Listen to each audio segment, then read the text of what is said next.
Here we go.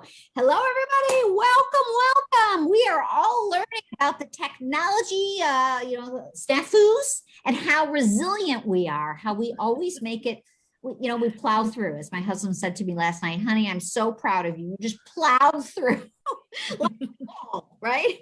So here we are. We have a great session going on, and I see a lot of people are joining us, which is fantastic because this topic is a hot topic. And when LuAnn said she would come back again this year, she was our keynote speaker last year at the Powerhouse Smart Luxury Conference, which was live, and we had about 350 people. This year we have 200 people, but people are coming and going, so it doesn't seem as big. But you know what? It's not necessarily how big it is, the quality of the people, and the quality of the people is really just over the top. And not only that, the content this year has been incredible. So LuAnn said, yeah, I will come back and speak. And then I would have loved to make her keynote again, but we kind of went back and forth and let's change it up a little bit. So she is the speaker for 2 panel sessions. This is the second one. If you missed the first one, I'm happy to fill you in later. We're not making recordings and sending them out as of the moment, but we'll be talking about it internally to decide how to do that. This particular session, LuAnn put together her own panel. So LuAnn Nigara, she is brilliant. She is a podcast talk show host, and she's also a business executive and a very successful one at that. And she's also just done an unbelievable job at speaking. She's a keynote for lots of associations and different events. So I'm going to turn it over to LuAnn. Go ahead, LuAnn. I'm going to mute. All righty. Thank you, Wendy. And we are also, so delighted to be here with you. I'm thrilled to be back again a second year. I had such a blast last year and just love you, your team, everybody, and all the things that you do. So yes, when Wendy asked me, would I come and speak again and maybe lead some panels? I always say, well, that's a great idea. Can I pick the panel topic and the panelists? And she said, of course you can. And so Darrell had been on my show, I guess about within 3 or 4 weeks of Wendy and I having this conversation. And this is his topic. He said, Pinterest is killing the minds of young creatives, and they're not training to develop and create from within. And it resonated on the show. I got so many seasoned designers sending me emails saying, yes, like this, right? And so I said, Wendy, this would be a great topic. And then what happened was, Tracy and I know each other very well. We work together throughout the year. She teaches at Lu University. She was coaching with me one-on-one, and she is a powerhouse and she has a great business. And in one of our conversations, not having any idea what happened in the conversation with Darrell or Wendy, she said, LuAnn, I'm really having a hard time getting my junior and my senior designers to think out of the box for design. Like, stop bringing me the same things and stop going to our same go-tos. I want them to, how can I train them to think better, right? And so then I went, we're on to something here. And then Leyden is a very, very dear friend of mine I don't know, Leyden, I can't count them. I don't know if it's 30 years. I think it might be 30, sweetie. It is. Right. And at my other business, Window Works, I've been very, very fortunate to have done a lot of Leyden's projects for his clients, for his design clients. We do custom window treatments. And when I sat and I thought, well, if I was going to put somebody else on the panel, who else do I know in my 40 years in business that consistently brings out of the box creative thinking to their design, not just once in a while, not just, hits it every, but really consistently. And Laden and I, we've been, we talk, we don't talk, we see each other, we don't see each other. It's not like a daily thing, but I thought, OMG, it's Laden. Laden does it. So, and of course, Laden is now teaching at New York School of Interior Design and Parsons, the new school. Right. So, and I always say it's FIT. That's why I had because back in the day, he used to teach at FIT. So, and I thought to myself, and he's teaching students. So this is how this Rockstar group came to be together. And what I would like for each of the three of you, we're going to dig into the conversation, but just give us 1 or 2 lines, the official, who you are, where your firm is, what your superpower is, and where you do business out of. So Darrell, would you start us off, and we'll go around and ask the others as well. Yeah, Darrell Long, I'm founding partner at a relatively new firm, Campbell House. We started from, I guess about 6 or 7 months ago. I'm formerly partner, design director at Hirsch Bendner, and then I went to Wilson Associates as regional managing director, and Wilson Associates had some corporate issues, and then pretty much the main management of Wilson started Campbell House, and we're doing great. Been in the industry for about 25 years. Like you said, got odd views on staffing and how to make great things out of staff and people. So yeah, this is a passion conversation to me that could take up 8 to 10 hours, let alone 1 hour. Exactly. Great. And Tracy, tell us a little bit about TCI. Yes, hello, I'm Tracy Connell. I am the owner of Tracy Connell Interiors out of Dallas, Texas. I've been doing this about 20 years. And we service mostly high-end residential, some commercial, but new construction renovations, full furnishings, that aspect. And then I decided to follow another passion of mine about 2 years ago, and I am doing some business consulting for interior designers because I came from a place of really having to figure it out myself during a really hard time, and I have a lot to give back. So I thoroughly enjoyed that last 2 years. Yeah. And Leyden, tell us a little bit about your firm. Hi everyone. I'm glad to see you all. Thank you, LuAnn. Thank you for this, for being invited to this great forum. My name is Laden Lewis. I am the owner and creative director of Laden Lewis Design Studio. We are a multidisciplinary design firm, which is basically a hybrid between architecture and interiors, some furniture design, custom individual pieces for our clients. Art curation is one of our superpowers, as LuAnn asked. And yeah, I'm really happy to be here, and I think more will come out during the conversation. Yeah, awesome. All right, so I have to throw it to you, Darrell, just because the whole, inspiration for this podcast, this discussion comes from you. And just give us your top line on what your premise is and what your problem is with this, and, get it so we can start the conversation going.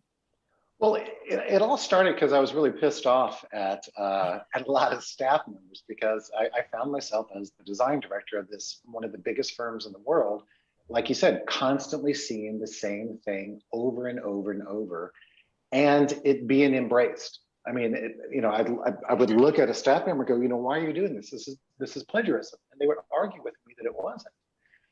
And I started to think, at the time that we talked, I had this one very sharp view about the fact of why they were doing it. And I would equate it down to the least common denominator, is that they were just lazy and they didn't know any better. They weren't taught any different. Now I'm of the opinion, because I'm starting to do a lot of research and writing on it, that it's not generational. I think that's wrong to think it's generational.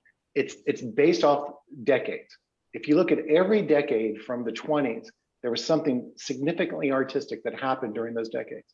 You could look at me and say I'm a product of the 80s. Look at my wife and say she's a product of the 90s. There's very, very strong characters of certain decades. But if you look at the decade past 2000, there's nothing. Everything is about the internet. So there hasn't been any kind of creative force of those decades, because instead of looking internally for what people need to create, they're actually looking externally on the internet. So they're just regurgitating their own stuff. Interesting. All right. And Leyden, you are shaking your head yes. So yeah, I mean, what's your take on that? Well, it's pretty powerful, an idea, right? That we're charged as individual practitioners. I've taken it on almost as kind of like a doctor's Hippocratic oath. When a client comes to me, they are coming for original design. If not, I couldn't they can go anywhere, right? So I think that, and I mean, you know, to this point, to Darrell's point, the cookie cutter actually also sells. So it's something that that people have monetized on, and it's also a kind of a level at which major retailers over the last 20, 25 years have taken our business, and, you know, that entire, you know, bucket of business that used to go to interior designers are not there anymore for the private residential interior designer, which I definitely depend on as part of my practice. So I'm shaking my head because with my students, I have some control over guiding them and saying, listen, that staircase that you're showing me, that's not your staircase. That's someone else's staircase, and I have to unpack it, right? But the other part of it is our clients are also going on Pinterest, and they believe that if they know how to pull together a Pinterest page, they understand design. And that's really the conflict. On one side, it's the student who, to Darrell's point, that isn't looking inside for pure inspiration. And then we have clients who think they know everything about design from a couple television shows and a decorative and a picture platform. Let's just call it what it is. It's a picture platform. We all love and live by them. I live by several of them, but at the same time, it's just that it's an archive of images. It's not a conceptual place. Right. And so Tracy, I know 7, 8, 9 months ago, you started to say, I'm going to institute new initiatives in my firm. We are not going to regurgitate. So what have you done, and has anything been successful? Because I'm sure other principals are in the audience and thinking, yes, they keep doing the same thing in my office too. Yes. Like Darrell, I just got to a place of frustration because we are working on so many projects at one time. And it was almost like, let's start, let's get through it, let's stop, let's go to the next. And and you're working on so many at once. And so because I have this vision of not going to Pinterest and really digging down to find the inspiration for our clients, that's my vision. And, you know, my team is, you know, on Asana, clicking things, getting things done. So I knew it was up to me to institute some practices and some strategies to get this going. I have several, but I'll tell you one of the first ones. I decided every year, new year, I have one word of the year, and this year is up level. And I've had similar before, but this is up level. One of the things that I've done is every Monday morning during our meeting, everyone goes around, and we call it the Monday inspiration, motivation, something like that. And we have a Dropbox folder, and we take turns sharing either a new vendor, a new architectural technique, something bespoke, something that would inspire us that we've never used before or never thought of. And then it goes into a file. So it goes from each designer's into a file. Maybe it's paint techniques, or maybe it's a new brand of hardware, or maybe it's something from outside that inspires inspiration. And it's mandatory. Even like the office staff has to bring something, and a lot of times it's inspirational quotes.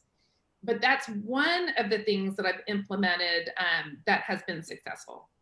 So what that sounds like is it's literally just setting up for all of the people in your firm that we are going to flex the creative muscle once a week. If no other day, today we're going to do it. We're going to think out of the box. We're going to share that idea with each other. And who knows, you might see what somebody puts there that day, and 2 hours later you're driving and you get an idea from it. Right. And I think, you know, Darrell, and of course Leyden as well, but that is kind of the goal. That was what you were saying to me on the podcast, Darrell, when you were at the other firm and you had 20 designers working under you. It was trying to create the discipline of stretching that muscle, right? And so I'm curious how tactics that you use, and then I'll ask Laden how he teaches his students to do it. Well, I mean, the tactics I would use at the time, and this was, I guess, in the preliminary views of my understanding, or trying to figure out what was going on. And I think that solving a problem, you got to figure out why. And I would I'd get them to start looking at art and start looking at the deeper things that has nothing to do with our interior design. And then I was doing that, I started to realize, particularly more now than I did back then, I realized that this is a cultural shift. Back in the day, and I hate to say back in the day, pre the internet, we were forced to think for ourselves. Critical thinking was something we were proud of. You know, to be smart was much more attractive than being beautiful. I mean, it was something that was ingrained in us. Now, and you think about it back then, you had these heroes of the time where they were almost treated as gods. You had the Warhols, you had the Pollocks, you had the Jimmy Pages, you had all these people that we wanted to, their brilliance was slightly unattainable. Now you have everybody on the internet that thinks they're an influencer because they put a bathing suit on and they go to a hotel and they think they're actually influencing people when they're just regurgitating their own stuff, or they're not really creating, they're just posting. You know, it's like the analogy I told you where my father told me, you're going to be one of two things in life, son. You're going to be a leader or a follower. And what do people on the internet do all day? They hit that follow button. Right. We are devoid of leadership. And I think that it's, like I said, it's a cultural shift. We have to get away from looking at other things and actually creating things. And to me, that is looking at the arts, music, art, nature, anything other than what you find on the internet. So Leyden, before you answer, I want to reframe my question to you. So I want to know what you see in the students and how you talk to the students in order to encourage them. But in Darrell's, Darrell's saying that 20 years ago, it wasn't as much to do this, that it was less common. You couldn't just go on the internet and do this. So you have the experience of teaching, probably one or two generations of students, maybe not consecutively, but, so would you say that when you think back to teaching back in the day, that students naturally went to art and music and nature for inspiration? Or is it something that you always have to teach them, but it was a muscle they had to keep flexing because there was no internet? So I don't know if you can even answer that. Oh, no. I think it's a good point, Darrell. I mean, Darrell is tight. Tracy, in strategies. I'm learning as I sit on the panel discussion. These are really great practices, and I think like a meditation practice or any other practice, the more consistent you become, the better, right? So I think what Darrell said really struck me, and also Tracy. And what I realize is I also follow Brene Brown around vulnerability and shame. And I've been applying actually that to my logic, my kind of emotional logic. And I think years ago, people were actually a lot more expressive. They were a lot more emotionally available.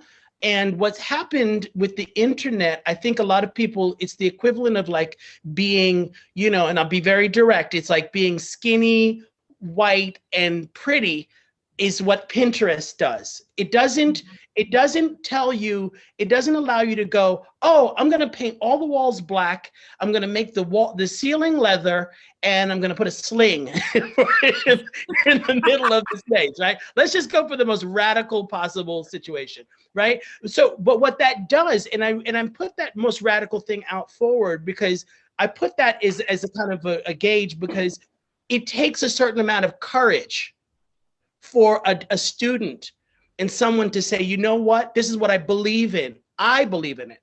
What happens in the other paradigm, which is the current one, is that, you know what, I better make it look like so-and-so's work so that I fall within the acceptable lane. And I think it's about encouraging. So I encourage in my students, I encourage them to push as much as they can, and that this is a safe place for you to bring in every aspect of the world that could potentially impact your design. If you want to make it about Africa, if you want to, and right now decolonizing design is an issue, or it's come up in our world. If you want to make it about gender and you want to talk about LGBTQ and trans spaces, I mean, all of this stuff we're all contending with. Like, let's bring it in the classroom. So with my clients, on the other hand, so that's how I approach the students. I don't want to hog the show. Yeah. That's how I do. Yeah. Okay, so you're just pushing them to teach, like Darrell said, to critically think, right? Like, well, that's it's your not point. just critically thinking, because a lot of people are actually emotionally very reserved now. What they can do by putting themselves in that bathing suit in Cancun, as to the earlier comment, they not actually engage me in a conversation about traveling and what they learned and be able to put those things into work, or to make a watercolor about that same experience, rather than giving me a photo of them in the bathing suit eating, a $50 cocktail, drinking a $50 cocktail, So it's a different ask. Yeah. And I pushed them to go deeper. Okay. I mean, it's valid. I could, I don't know if Tracy or Darrell, you have something to add to that. I mean, because what we're getting is a lot of comments on the client side. So I don't want to, you know me, when I do a thing, it's not like, here's my 5 questions, whether they're answered or not answered. So if there's more to dig in here, let's stay here for a moment. But otherwise we want to, the guests are wanting to hear about how to retrain the clients, I think. What were you going to say, Leyden? Well, I think something that Tracy said was pretty important, which was, anyway, I'm going to skip it. I'm going to remember Tracy and come back. But it'll pop in. It'll pop in. The moment that on the client side, I think, it had to do with brand and strategy and what you believed in. So Tracy setting up an office, what I heard is that my brand, my mission, my vision, and my goals have a certain quality. And if the business doesn't have, we can't say, we're an exploratory multimedia design firm, and then you go to Pinterest for your ideas, right? So it has to do with how you establish yourself as a designer and the speak and the language you use with your clients. If you're saying, if you tell them, give me a Pinterest page, then you're asking for exactly the problem that you're trying to deconstruct. Well, and I found too that all of it really goes back to having time. And what I mean by that, taking the time to listen to your clients, really dig in, listen to their stories, send out questionnaires, have discussions about their memories and the things that they enjoy and their hobbies and their past, and really taking aside the time to develop that into a story, right? And that's a nod toward some commercial hospitality projects we've worked on, because that's what they do. They take this and create a story around who you're designing for, and then you take more time and you sit and you sketch and you draw and you think. And in the rat race that we're all in, especially residential design, where the client thinks this is like microwave design, it's really me, right? Pushing back, just saying we've got to use a different approach. And the more that you can tie the concept back to the client, the more they engage, the more they understand this is about them and not about us and what we want to do. And Darrell, you talked about that on the podcast, about how when you were doing high-end, hospitality, that story. Talk about that a little bit. Well, I mean, I think that's vastly important to any good design. And I think if you look through history, that everything starts with a narrative. And the narrative isn't about, Sue lived in this place and then she walked this street and we're going to design a hotel around it. No, it's something much deeper. It has context to the geographic location, it has context to the owner, the brand, all of these things that surround this area, this idea, and you create a narrative about it. But that's important to any good design. And I think that's imperative to any successful design, whether it happens today or it happened 2,000 years ago.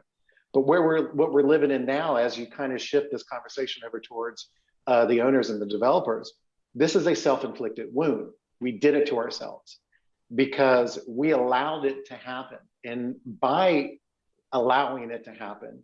We've cut our fees. We've allowed it to cut our fees. We've devalued what happens up here because we're just giving something away, and we're not giving away something that's honest. So if we, and the one thing we talked about when we do that beautiful thing called concept design, which is that first stage of commercial design and hospitality architecture and interior architecture.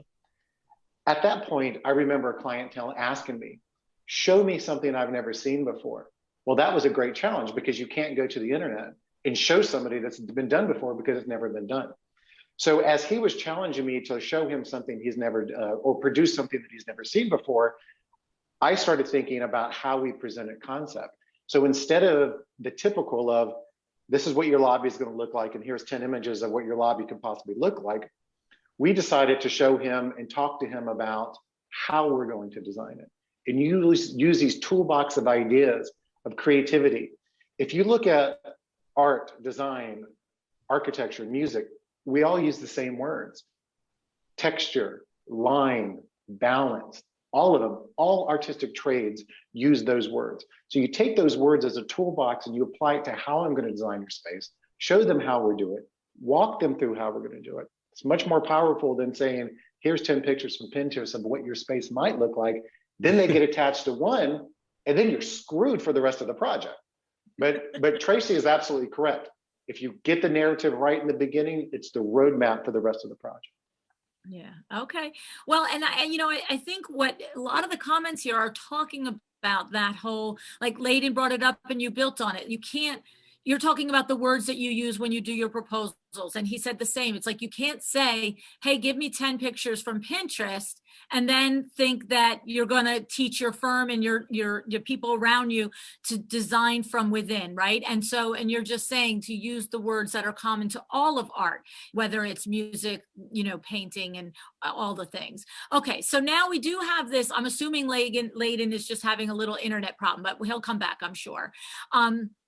We have a lot of people that are saying this whole thing about, the client's affinity for these things. And to your point, Darrell, like the designers industry kind of shot themselves in the foot. Like you have this whole mass movement. Totally did. I mean, I have to say, I remember in the first year of the podcast 5 years ago, somebody actually explaining it as a legitimate process to do the shared Pinterest boards with your client. Like I onboard a client, we say hello, we do a questionnaire, we set up Pinterest boards, they start putting it in, I start putting it in. So, look, you come to different levels of realization.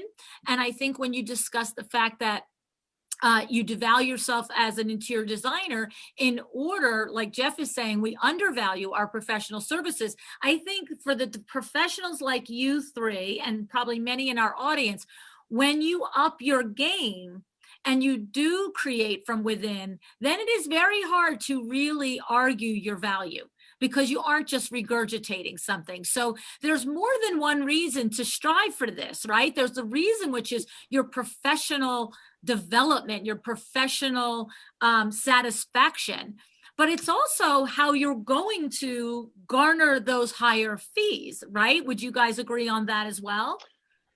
Yeah, and that's the beauty and the beast about this. The beauty is, as you do it, you're going to get or you'd like to think you're going to get a better fee because the value of your creativity is going to be much greater.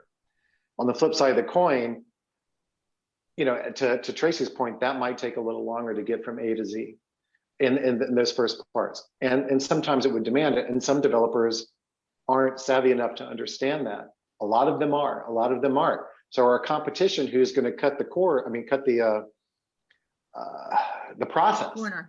is going to undercut by 20 or 30% because they're cutting the process. That's to me has become the main competition in our industry.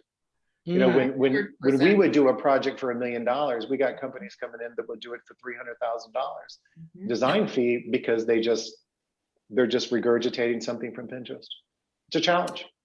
Yeah, I 100% agree with you on that. It's communicating the value, and during that very first session, it's really, it's the messaging. It's talking about the way they live and what inspires them. And even now, when we're doing our first design development presentation for our client, it may be based off like something they sent, because they're sending Pinterest pictures because they can't communicate what they want. Right. They know what they don't like, but they oftentimes don't know what they like. And so I've decided not even to show that concept picture anymore. And then we just have to draw it out. We just have to draw it out and explain it and talk through it instead of having that picture on the side, because again, you're not showing your creativity that way. So that's an interesting thought Tracy just said, because I remember there's a major hotel brand, they always have rollouts of when you're dealing with the brand, you go to their office, they give you the big song and dance about what the brand is. And there was one, I can't name the brand, but there was one major brand that I considered to be just a very, very groovy brand. They didn't show us images of what they were. They showed us 20 pages of images of what they weren't. And I thought that was more powerful and had a much bigger statement than, hey, this is who we are. Interesting.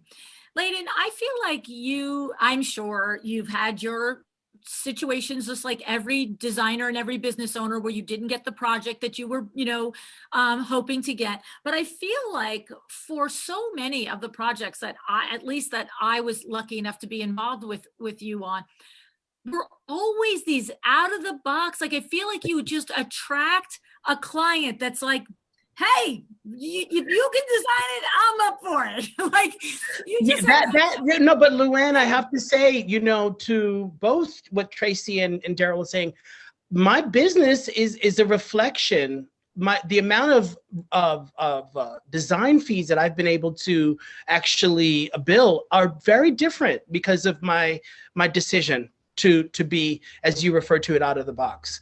If I know for a fact, if I knew how to do traditional design, what we consider to be traditional design and cookie cutter, I'd be a lot more money.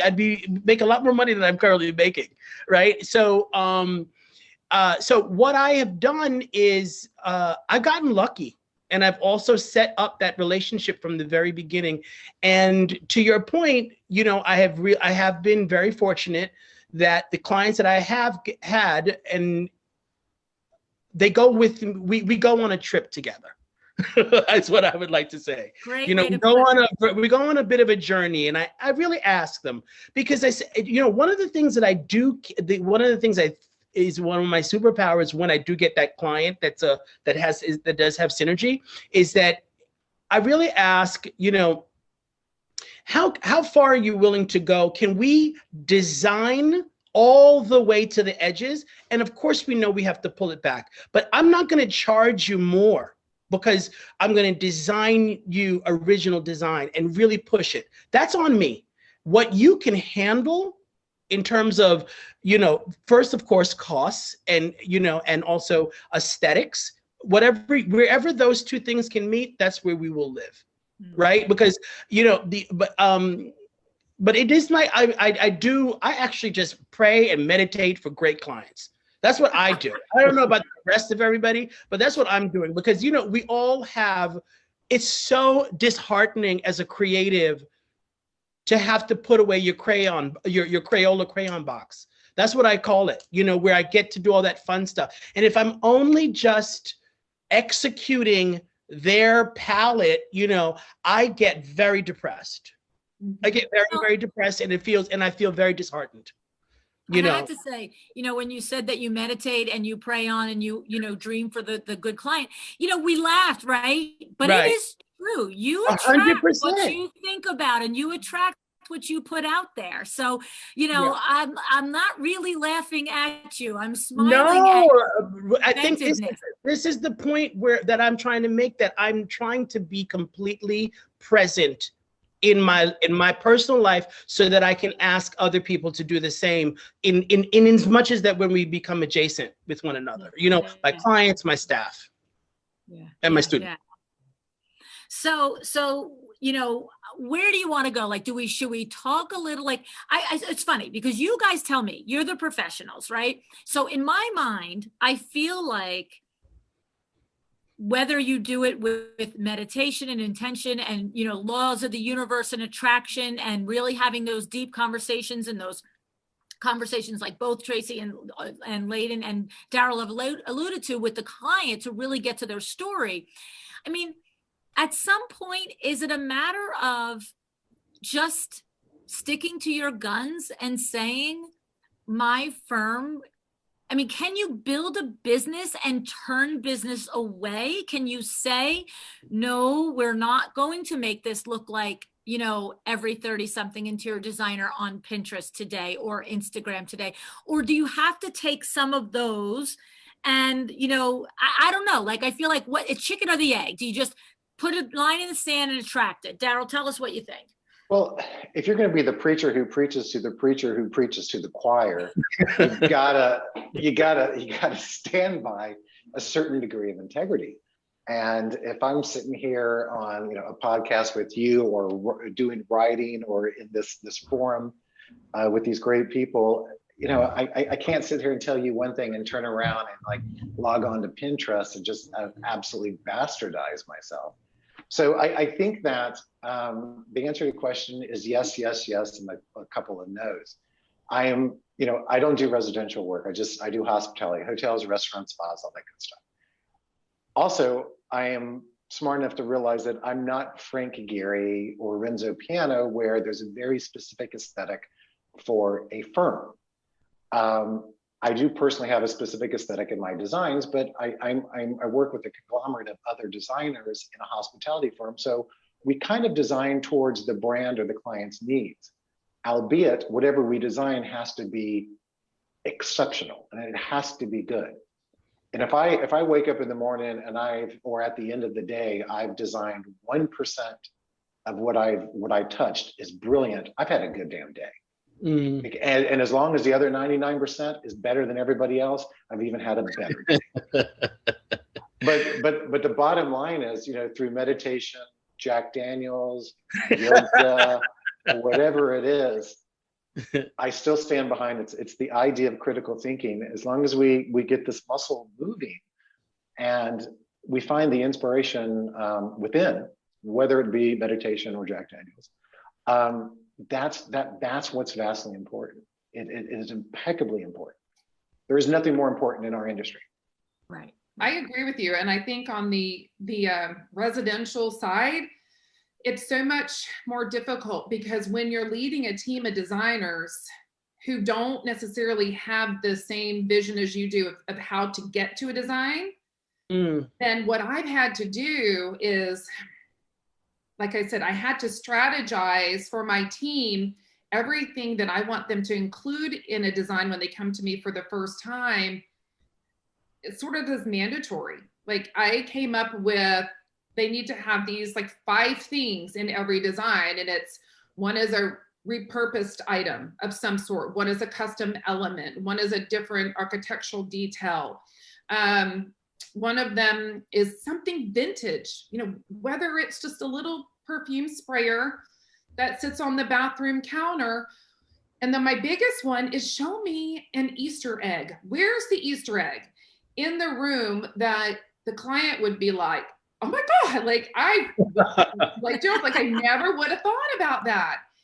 And it's that surprise element that what I'm really requiring is that they go through the exercise with me first as I train them to sort of to think this way critically. And then it'll automatically go into the design because I've developed the process in the firm, which kind of stinks, but I don't know another way to do it, you know? And I think it's that up leveling. And I think what Laden said about unpacking the design. Yep. They may be coming to me with a limited budget and, oh, I just need this and this and this. But if you over deliver, you can always go back. And then you've got it in your gut that you really put all your creative juices out there and you feel good about it and stand up. Yeah, and I think you can have a business. That's what I have a business that, you know, where I am not selected for every project. It can't be, you know, I don't think the test of a business all, you know, I think that's you hit on something. A Tesla for business, like what is the right amount of money for a small residential firm to be making? When is it, what's the level, right? You know, is it $500,000 worth of design fees every time I don't think of it that way. I think about how did we take our craft and how do we push it forward? So it really is in our philosophy. Mhm. It's in the DNA of the firm, and I'm in a way I'm lucky that my firm is of, you know, not really more than 6 people at this moment, but and so I have a certain amount of there's a certain amount of intimacy.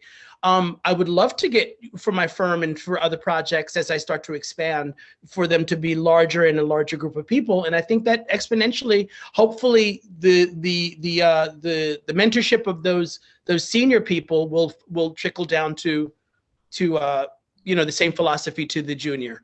Exactly. You know, Jeff is saying it's interesting how this conversation is morphing into the sales process and technique. You know, because what it is I guess we didn't actually say this at the beginning of the conversation, and maybe I should. I took it that your premise, the collective premise of the 3 of you, that Pinterest is killing design, was a truth. Like, I realized I never. It is. Yeah, It is. I It didn't is, frame but it this isn't. at Yeah. all. Like, yeah, I never framed it at all. Like, should we decide if that's true? I went right to, you guys are right? So then I like realized, as he's saying, it's turning into a sales conversation, because for me, if we accept that as true, then it's how do we attract the client that doesn't want that design? And so I think that's how we got into a little bit of sales conversation, because if we just accept it as true, then it's like, yes, then we want more clients that will pay us the right fees for the type of design that we're capable of doing. And that's not reality. Right. And actually, you know, it's interesting. I use Pinterest a little bit, you know, I think I use it in a very specific way because it is a tool. I'm not going to deny it. It's a tool because it's a library, and that's what I tell my clients. Go to the library and tell me and show me things. Years ago, we used to ask our clients to tear magazines apart, right? So what's the difference between that and Pinterest? None for me. The question is like, but I also, again, I preface it with that conversation of going, these are just a wish list, and tell me, you know, but to what Tracy said about questionnaires, what about that image do you like? Because I'm not going to reproduce. I'm not a reproductionist, right? So what about that image is attractive? Is it the lighting? Is it something about the color? Let's get to the DNA rather than the actual part of what the image is, right? And that is so That's true. what I do. That is so true, right? I have to say, I love that. And it reminds me of something, another thing I've implemented. We call it a red dot, green dot activity. And it is based on images where they come in and we put them all up on our whiteboard, and they have a red dot and a green dot, and green dot is an image that they like something about it, and red is not. But it's not about the entire image. And we put tons of them that we know they wouldn't like, but they have to explain to us, just like you said, little details.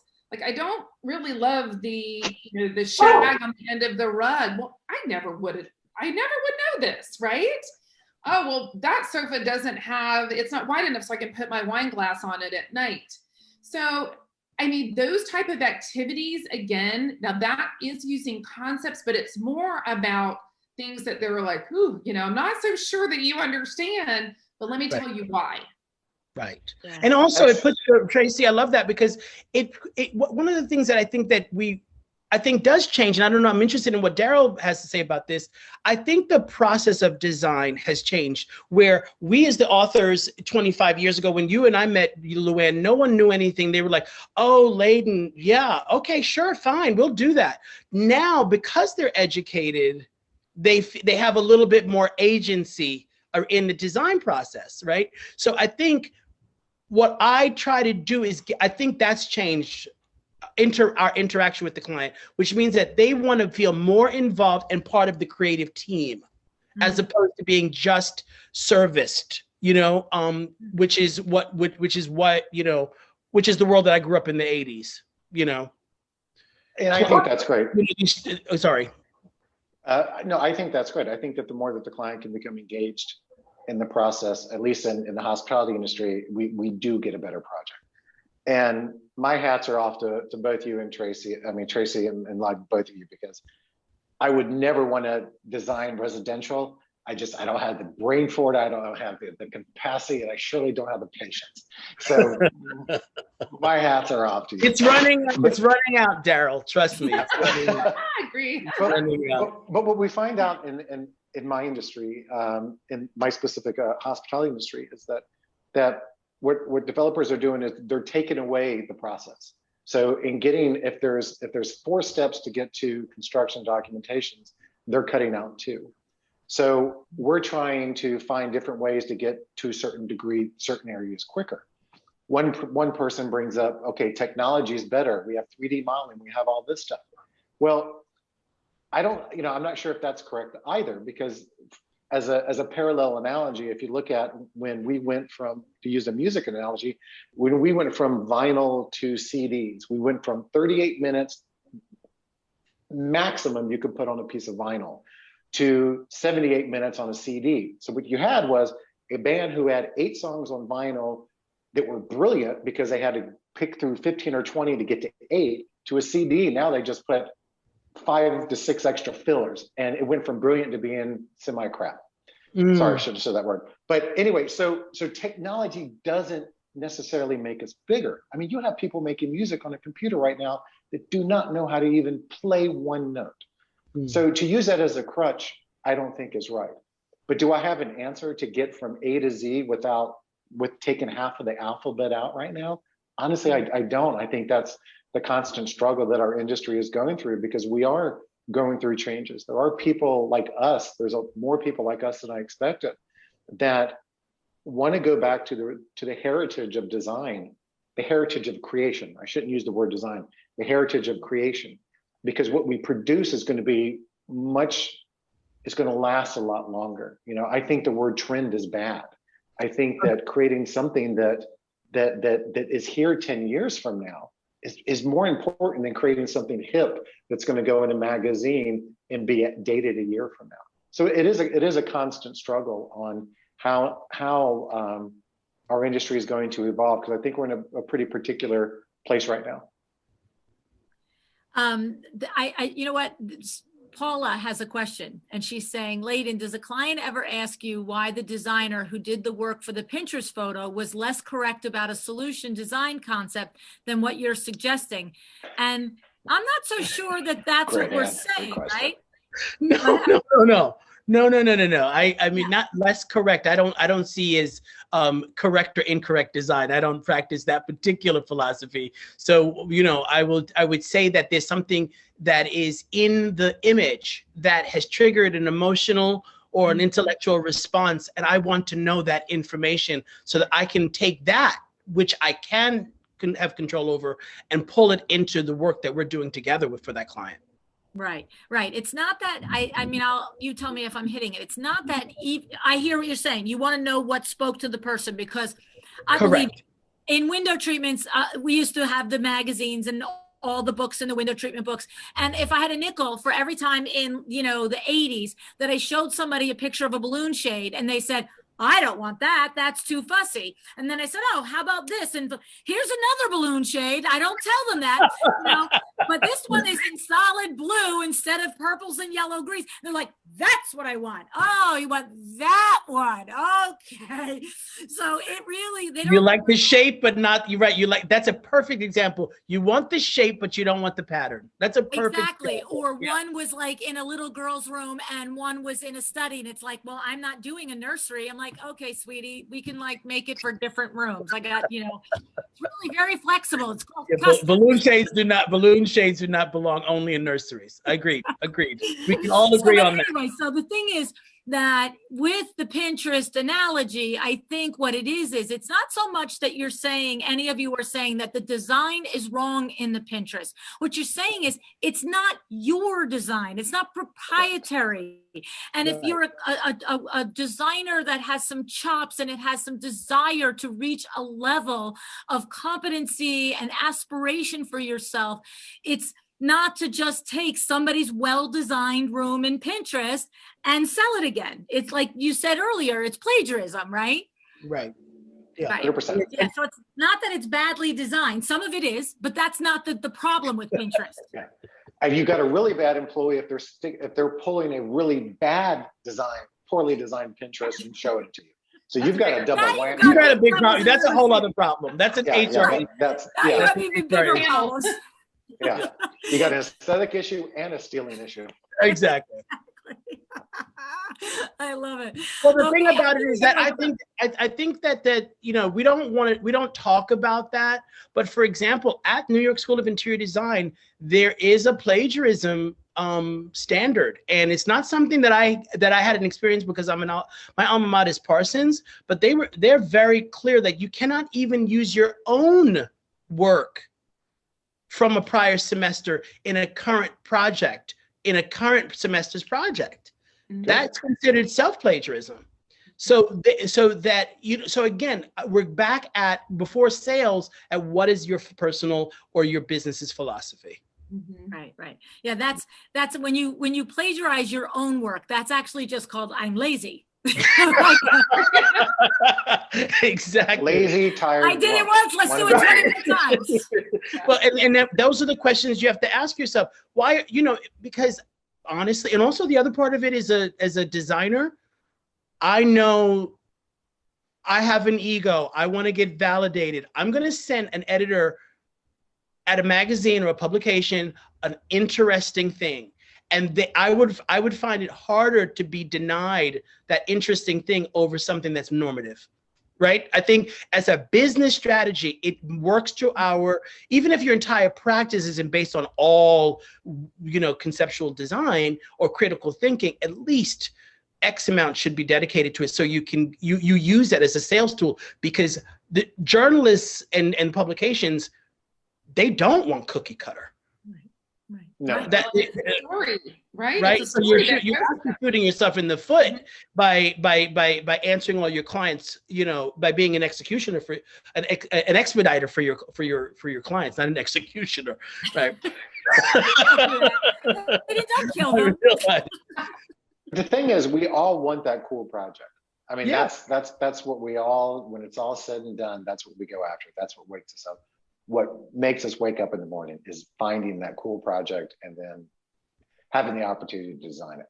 Well, and it goes with your marketing and what you're putting out there. And the best thing is when they come to you with images from your own work, right? Instead of somebody else's work. And so, that goes back to your branding strategy and redoing your website and your Pinterest, or not your Pinterest, your Instagram and everything you're going to put out there to attract the clients that you do want.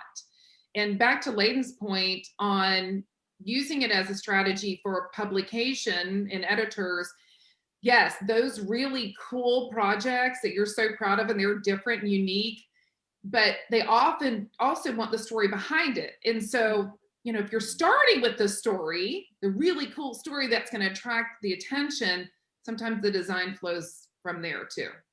Yes, definitely. And It's I more have to honest. say, what's that, Darrell? I said it's more honest. Yeah. Yes, yeah. And I have to say, for all of you who have staff, and Leyden who has staff and students, the process of teaching to others to think critically, it reminds me, you said something there, Leyden, that reminds me of, it might require time on your own time. It's no different than if I'm a writer, I don't just write the days I put something into my book, right? Because that wouldn't get me better at what I'm doing. And I don't never read other books, right? So it's almost like you've got to hone the creativity process, but if you're the principal of the firm and you're teaching the ones that work for you, it doesn't all happen on your time. And so I applaud you, Traci, in creating that environment, that one meeting a week. But the idea is that's just trying to it's like getting them to the gym every Monday so that, you know what, on Wednesday and Friday, they'll go without you, right? It's right. But so I think it's a lot of that. It's like expecting our employees to most of you designers come to it because you are passionate and you really will read the AD and all the things all day long and all the stuff, but to read them and think, right? To read them and think, not just read and copy. So anyway, well, I think we have like 1 minute left. I don't know if there's any other questions here. Paul is saying discovery is part of the fun process. It takes work sometimes to discover the right thing. So that's kind of what we're talking about. Sometimes you have to do it on your own time, right? I don't know, Wendy, I know I don't want you to run late, so. Yeah, no, I just want to say to all of you, this has been a fabulous discussion, and I'm getting all the chats just like you are, and everyone's, yeah, I agree, this and that, and there is definitely room for more conversation. And what I suggest, because I so appreciate all of your time. Thank you again for committing and being here and sharing your wisdom and your experience. You're all incredible professionals. But we do have a continued in the Whova app. It's called Discussions Q&A, but it's for each session by session. So my suggestion is we move any questions over there. And if you get a chance, check that out and answer those questions. Again, my goal for a win-win situation is all of you now have some new resources and some new connections so you too can grow your business. You've given us your time and your wisdom, and we want this to be also very mutually beneficial for you as well. So I thank you all for everything, and you're welcome to stay on. We're having Susan Noyes is doing her mindful moment in about 10 minutes, and then we're learning about video marketing and a whole bunch of other stuff. And then at 5:30, we're doing a champagne toast. So I'll have to have you pour your own champagne this year together. Or okay. Jack Daniels or somebody's Johnny Walker. Jeff, I think it's Johnny exactly. Walker. Yeah, Karen Harold, she told me tequila, whatever is your thing. It's all whatever work. Your boat, right? So I love it, you love it, three love were it, amazing. You You three were amazing, and I'm so thrilled that you were here with me for this. And I thank you, Wendy, for allowing us this time. It was real fun for us. Thank you. Thank you. Yes, thank you again. Yeah, thank you very much. And you're in my family now, so you're not allowed to go away. Okay. Thank you. All right. Sounds Thank good. you. Have a Thank great you. rest of the day. All right, All right. appreciate it. Bye-bye. Bye, guys.